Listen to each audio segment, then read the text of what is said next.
Okay, so recently Sunburst discovered an old book in a blind buy that he made at an antique shop. This book turned out to be a journal written by Starswell the Bearded, depicting one of his last entries before he mysteriously disappeared.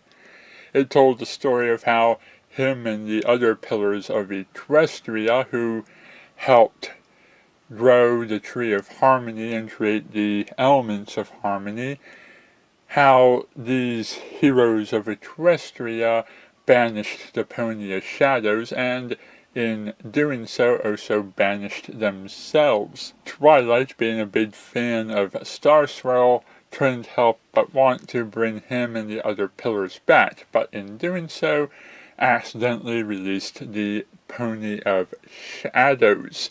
Twilight and her friends, as well as Starswell and the other pillars of Equestria, decided to rebanish the Pony of Shadows, only using some of the new stuff that has come into existence since Starswell's day, which would allow them to banish the Pony of Shadows without banishing themselves along with him.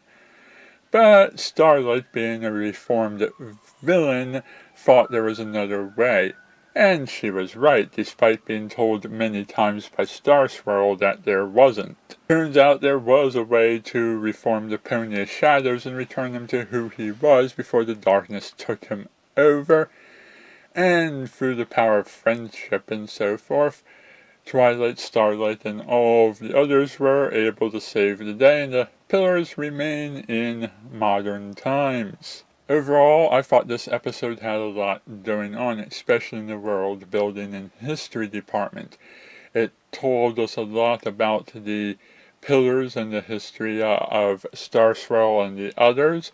It had a fun little flashback to the Sirens, and gave us an encounter with another character that we thought was previously just part of an old ghost story, the Pony of Shadows. Starlight got to do the let's redeem evil thing again, while Twilight was understandably starstruck by having met her hero. Starlight getting to meet Starswell the Bearded, and willing to bring him back regardless of the fact that it brought back another evil as well, would be kind of like getting to meet General Patton or Abraham Lincoln, despite the fact that it could also bring back Hitler or something like that. It's an interesting thing to think about for sure. We got to see how each of the main six is similar to one of the six pillars in personality, as this also explains the elements of harmony, that the elements came from the pillars and then turned into something else as it was passed to Celestia and Luna and then later to the main six. Very interesting to think about how such power was wielded by 6 ponies and then by 2 ponies and then by 6 ponies again, and how things changed over time, what with the Tree of Harmony and whatnot. And interesting to see how the map could lead them around to different places searching for the Pony of Shadows, and how those places have changed over the years.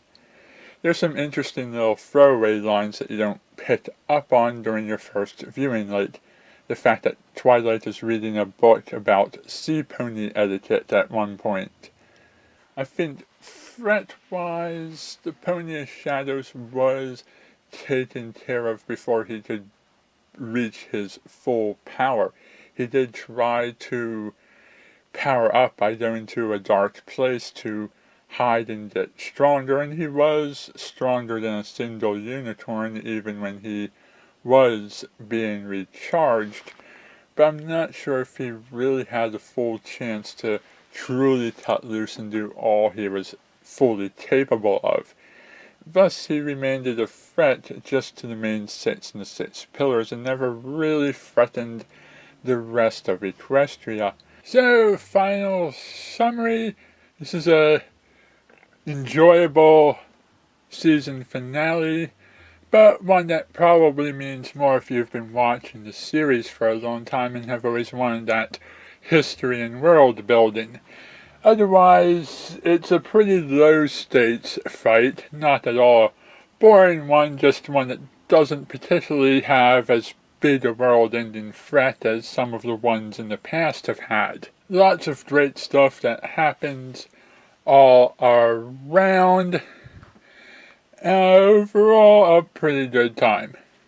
Anyhow, that's all I have to say about that. Thank you for watching and good night.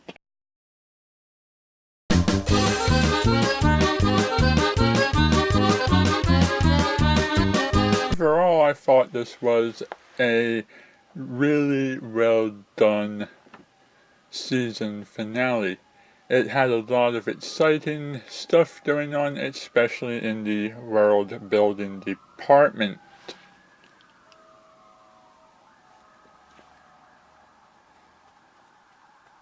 It built us up a lot on Equestria and its history.